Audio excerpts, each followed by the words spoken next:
welcome. Let's hop into this, though. I got to start here with the Lions. So, Brant, you know I'm super high on this team, have been. I think you are too. Maybe not quite as high on this team as me, which is fine. That's why there's chocolate and vanilla in the world. But I want to ask the question, and I know this is kind of an overreaction after just a week 2 loss and losses in September. Much different than what the season looks like in November and December. But have your expectations for this Lions team changed after this week 2 loss? Why or why not? Do you have them in the top tier of the NFC? I'm going to say still, just for me, because I have said that I have them in that top tier. I'm not sure that you have, so I'll toss that out there as well. And really what I'm talking about are the 3 other teams that I think everybody would agree about right now, which is the 49ers, Eagles, and the Dallas Cowboys. So let's start there, Brant. Have your expectations for this Lions team changed after an overtime loss at home to the Seattle Seahawks? So my expectations have changed just slightly, Dave, because last week I told you I was buying them as NFC contenders. I'm going to take a step back right now and say that gave me cause for concern. I am slightly concerned about what I saw on Sunday, and I think that's very valid. Like, there were certain things from the defensive pressure, like you got to Geno Smith really one time the entire game, right before the 2-minute warning where he ran backwards for like 20 yards for no reason, really. But outside of that, I mean, you can complain about the holding stuff and the referees, but let's not get into that really, Dave. Let's focus more on what we saw, and what we saw was a defense that once again gave up 37 to the Seahawks. I feel like we talked about this on the last podcast about last year and what the Seahawks game kind of did to them mentally. Kind of the same thing here, Dave. Kenneth Walker kind of had his way. Geno did his thing. Tyler Lockett obviously ate. He was open, it felt like, in the end zone all day long, whatever. I just saw some things defensively that give me cause for concern, whether you're playing the Cowboys or the Eagles or the 49ers for that matter. They're not in that tier yet, and I'm comfortable saying that. There is a tier that they're in, but it is the second tier compared to those 3 other teams. I just really want to emphasize that I still think this is a playoff team. I think this is a playoff contender. I think they potentially could make some noise, but I'm not sold on. I'm not banging the table at all, Dave, and saying, hey, this is an NFC championship caliber team. And I think we go back to talking about Dan Campbell a little bit too. He goes for it on the 4th down earlier in the game, or I guess it might have been in the 3rd quarter, where it was the 4th and 4, and he kind of gave Seattle the ball right there at midfield. It was like, dude, come on. Some of these 4th down decisions, I can't get behind all the 4th down decisions at all, Dave. And some of the stats are kind of gaudy. He's gone for it more than any other coach, twice as much as any other coach in the NFL. So I think those are some of the things that, Dan Campbell and this defense give me cause for concern. The way they're using Jahmyr Gibbs, I know I'm going to get into a little bit of that later, but I do have cause for concern for this team, Dave. Yeah, I think that my cause for concern right now, Brant, as a starting point, are just the injuries to this team. That outside of this just being a week 2 loss, and I know some of these guys aren't out for necessarily a long time, but the story of this game was not good. You lose David Montgomery, who I think I just texted you guys 10 minutes before he got hurt and was like, I love Monty. I love the way he runs the ball. He's a hard-nosed runner. I think he is just the perfect replacement for Jamal Williams and an upgrade to do the same type of thing. And then he gets hurt. Now, it sounds like a thigh bruise. That may sound like it's nothing on the surface level. They could say he could be back this week.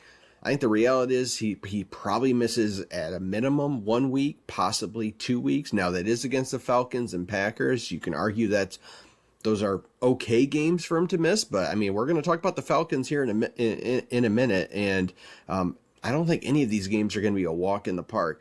Vitae goes down. That was not good. And then most notably, CJ Gardner-Johnson. I mean, it sounds like you've lost him for the season, as we're just kind of hyping him up, talking about the ski mask and all of the just type of dog mentality that he brings to that defense. You lose him.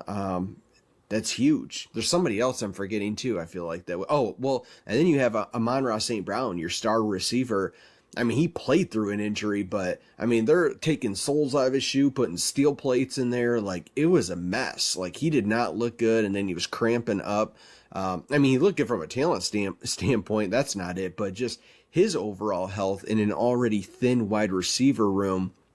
Taylor Decker, Dan Campbell gave an update today. He basically told reporters I wouldn't expect to see him back necessarily anytime soon, at least not this week. So, yeah, these injuries. James Houston as well. Do you lose James Houston for at least 8 weeks? Sounds like. Yeah, fractured ankle. So, I mean, Brant, these are not names that were like, well, next man up, next man up. Now, I get that. That's the mentality of the team, as it should be. But we're kidding ourselves if we're saying, no, it's not a big deal. It's not a big deal. The issue with this team is definitely not from a talent standpoint of the starters. Now, the issue of this team is, and I recognize this even before the season started, is just questions about the depth. Just because of where they're at in this restore, or whatever you want to call it, they've added some elite talent, and credit to Brad Holmes for doing that. But the depth is not necessarily there yet. And so, yeah, you're going to need Tracy Walker to step up. He's got to come up big. Brian Branch, it's time to be ready. We need you. I mean, these guys got to be ready to go. They got to be ready to play.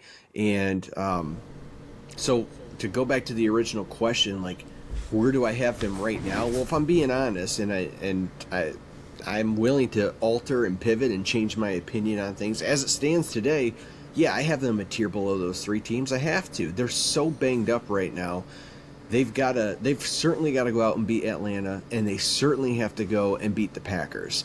They just do. I mean, it's not life or death. If they're 2-2, I mean, the season is not over. But yeah, you're about to face two more NFC opponents. One's a divisional opponent. You got to win those games. Luckily for the Lions, every other team in the NFC North lost this past weekend. So no bloodshed there. I mean, I still think that they are, in my opinion, in the driver's seat of the NFC North. I have not seen a team, Vikings, Packers, Bears, certainly not the Bears, that seem to legitimately be contenders. I mean, you could argue that maybe the Packers are in the conversation right now.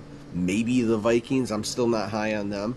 But I think that the Lions are still there, which puts them in that tier. The goal is still host a playoff game, win the division. I don't think that the expectations have changed, but you should definitely be concerned about the amount of injuries piled up right now, and not like, I'll be back next week. Like, we don't know when some of these guys are coming back, and for those that we do know when they're coming back, it ain't good. It's not, the outlook is not pretty right now. Now, the defense was atrocious. I don't know how you go from last year against the Seahawks and giving up over 40 points to now giving up again this year almost 40 points. They treat Geno Smith, for whatever reason, like he's Patrick Mahomes. I don't get it. I don't get why they don't bring pressure on Geno Smith, or really any. I wouldn't even call Geno Smith a super mobile quarterback. I mean, he's mobile, but he's not a runner. They treat him that way. Like, put some heat on Geno Smith. That's what happened the week before to him. He didn't look good. They didn't put pressure on him. And I don't know. I mean, that's a little bit on Aaron Glenn. It's how they're using these guys on the defense, but slowly collapsing the pocket around Geno Smith is definitely not the way to beat that team. Kenneth Walker's a great running back. I mean, he just is. I think he was elusive. There were some missed tackles, some sloppiness. And then Jerry Jacobs had himself a game to absolutely forget. I mean, he could have just lost this job if they, once again, they're slim where they're at. Like, they did not keep Sterling Thomas, who had a really good preseason training camp. They did not keep him on the 53-man roster. They did not move Emmanuel Mosley to IR. That was a huge move, because that means that he should be back in these first 4 weeks then, right? Or else you could have kept a spot.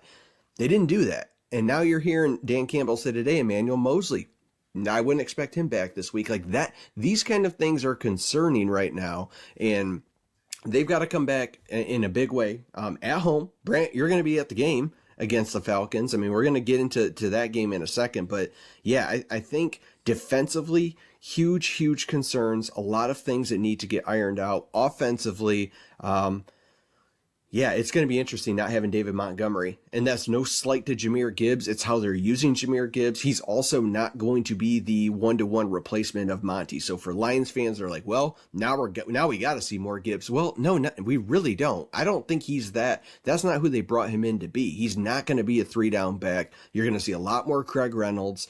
And what I hope we see is a lot more creativity with Jahmyr Gibbs to get him out open in space. So the offense looked good. I will say, just my final point, Brand, I'll kick it over to you one last time, but I would give major credit to Jared Goff. Some people will laugh at that because of his pick six, and he had one of the longest streaks in NFL history of passing attempts without an interception. I think like the third longest streak.